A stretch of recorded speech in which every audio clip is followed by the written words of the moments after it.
All right, Coach Nick here, and welcome to B-Ball Breakdown. I am lucky to have the esteemed JRSportBrief with me to do a little breakdown of some stuff going on in the NBA today. So, welcome, JR. Thank you, Nick. I mean, it's a pleasure. Hey. Esteemed. Hey, interesting. I didn't know I was esteemed, but I will take it. All right. Well, listen, whenever you happen to be in LA and out of your environs of New York, we take the opportunity to sit down and talk. Absolutely, all the time, man. Thanks a lot. Well, let's start with talking about, Amare just joined the Knicks, so I wanted to hear your thoughts.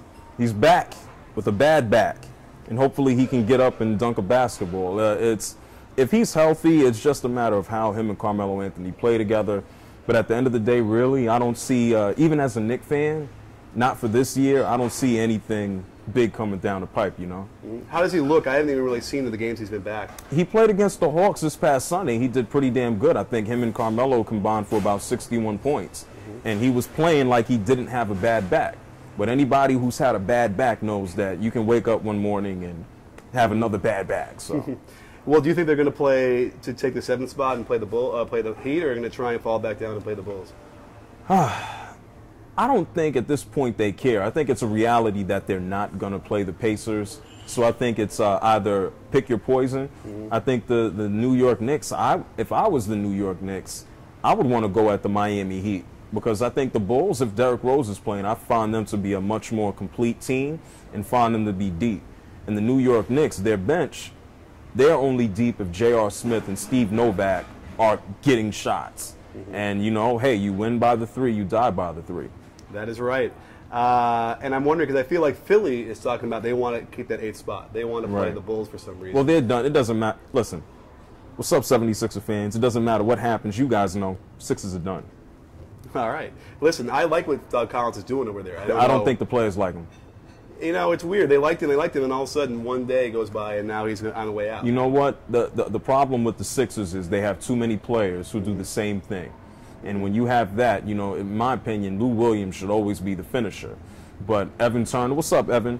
Evan Turner is a good guy. He has a unique skill set. Elton Brand, they have a bunch of good players, but I don't necessarily know that they mesh well enough to be a complete team to go and win. And I think it's shown itself as the season is going on, and they went from being real good to kind of sliding off and not knowing who's going to play. Am I going to play today? Am I not going to play? And I think that hasn't helped at all. Well, you know, as a coach, it's frustrating to see a team that had 6 guys averaging double figures and sharing the ball. That's exciting. That's like Portland Trail Blazers from the 77 championship year. But you're right. Something's happened, and it looks like they're going to have to do some sort of change and shake-up, and it might even be the coach and a player or two. Player revolt. It happened. So let's talk a little bit about the Metta World Peace. The suspension came out. It's funny. I posted a video on that yesterday, and which we will link to right now. Right. You know, 7 games is okay. Ron is a cool dude. He's just crazy. There's no further explanation, I don't think. Like, we all know somebody who's a nice guy, but he has it's like that drunk uncle that you have. He's great between the hours of 10 a.m. and 5 p.m., but then at 7 p.m. he's crazy. That's like Ron Artest. You know, it's funny because no one seems to think that he got off easy. I mean, everyone thinks that it's either appropriate or it should have even been more. Right. And frankly, after reading, there was a great article on Grantland at some point about the Malice in the Palace, and they had some psychiatrists talking about how you could see in Ron's eyes like he just wasn't there. He had that like 1,000-yard stare like you see in in veterans in Iraq. And I have a feeling that he might not have had any idea at that second after he hit him of what happened, because you see him, he's still pounding his chest afterwards. Like he's just celebrating. I think he did it on purpose. Did he mean to hit James Harden in the noggin and give him a concussion? I don't think so.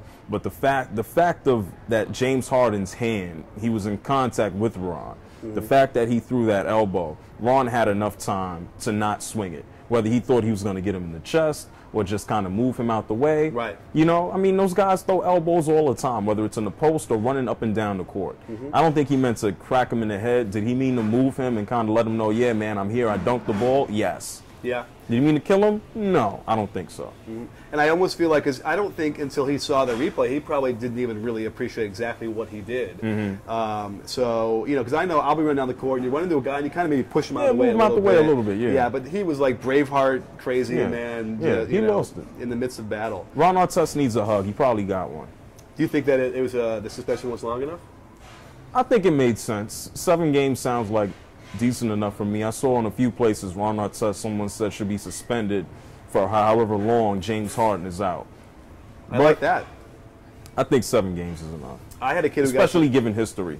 Right. You know, this is his 14th suspension. 14th suspension. I mean, at some point the league might even say, you know, thank you for your time. We appreciate it, and you know, so long. Right? He has to go whoop another fan's ass before. Can I say ass on here? No. Sure, go right ahead. My bad. Sorry, guys. Said it too late. So, you know, I don't know what's going to happen with him, because here's the thing. The last game of the season doesn't matter. So now it's really a 6-game suspension, right? Yeah. So, you know, the Lakers without him are going to be, you know, short-handed. A little short-handed. And so, of course, what if it goes to 7 games? Now he gets to come in on the 7th game and save the day and be real vital, and I feel like... That would be a nice story, wouldn't it? It could be. People in L.A. would like it. That's right. The other team may not. Yeah. So let's move on. What else can we talk about as far as the NBA? Who do you like? Who do you think is going to win? You know what? I'm just happy that this year it's real open in regards to who's going to win. Like, I don't think there's a definitive guy or a definitive team that you say, oh, they're going to win, they're favorite. I mean, I look at the Lakers, even you take away what happened with Ron Artest. The Lakers have played well. The Spurs got eliminated early last year. I think they want to kind of show that, yeah, we were good all year, but we're not a stinker. You know what? Is it the Thunder's time? Can the Heat do it? At the end of the day, I like the Bulls early, but I don't know what's up with Derrick Rose. When it boils down to the East, I would probably edge out with the Heat right now, pending what the Bulls do early on in the playoffs. And then I think the West is extremely open. I have no clue who comes out the West, but I like the Heat right now. Okay, interesting. You know, I think that the answer is Memphis and the Spurs are going to have to battle it out, and that whoever gets through there wins the whole thing. Okay. I think. And I think that, I don't know, Miami does not look obviously as good as they had in the beginning. They've taken a slump and a couple of seats down on the bench and a few finger injuries here, tired legs there. Yeah, it's not looking good. You know what? At this point in the season, a lot of guys are hurt. Every time you watch Derrick Rose, you turn your head and he's injuring a foot or a leg or he's bleeding in his groin. You know, that can't be any type of good. No, bleeding groin. No, I don't want that. Yeah, no, I don't want that. Yeah, and it's funny because everyone's half backing into the playoffs now, and I feel like it's a product of, you know, the short season, and, you know, we'll have to see if they can get it together. But yeah, I don't know. When you watch the Bulls, and by the way, we didn't mention the Celtics. Oh well. Oh, okay. I see where you're at. I'm sorry, Celtics fans, but I just wave my hand now. Wow. All right. Well, we'll see. I mean, Ray Allen kind of gets back in the mix. They got Avery Bradley now who's playing great. Yeah, he's balling. I remember the first game that Doc Rivers put him out there, and he looked like a scared kid. And now the guy's out there bombing threes and is up in guys' faces. Well, you know, I think it's no surprise when you see a coach like Popovich and Rivers and Phil Jackson back then. They plug these guys in, and they do well. And then you have these other teams that are perennially bad, and they plug these kids who aren't ready, and they end up, you know, fizzling out in the league. Some teams are meant to lose. Bobcats, Nets. You don't think they're doing it on purpose for the number one? Oh, well, I mean, look at the Nets' history. I mean, they are meant to lose. I mean, even when they have a few good years, 10 years ago, they go to the finals. Hey, they lost. They got whooped. Some teams are meant to be, listen, in life there are winners and there are losers. And then there are owners who just want play toys or try to make money. They don't care about winning. Well, we shall see, because certainly the Nets are going to be coming in your back door right now, right? I wouldn't say the Nets are coming in my back door. Nobody comes in my back door. Excuse me, your backyard. Yeah, the Nets are going to Brooklyn, and at the end of the day, no one will care that they're going to Brooklyn unless they win some games, and that means they have to get some players.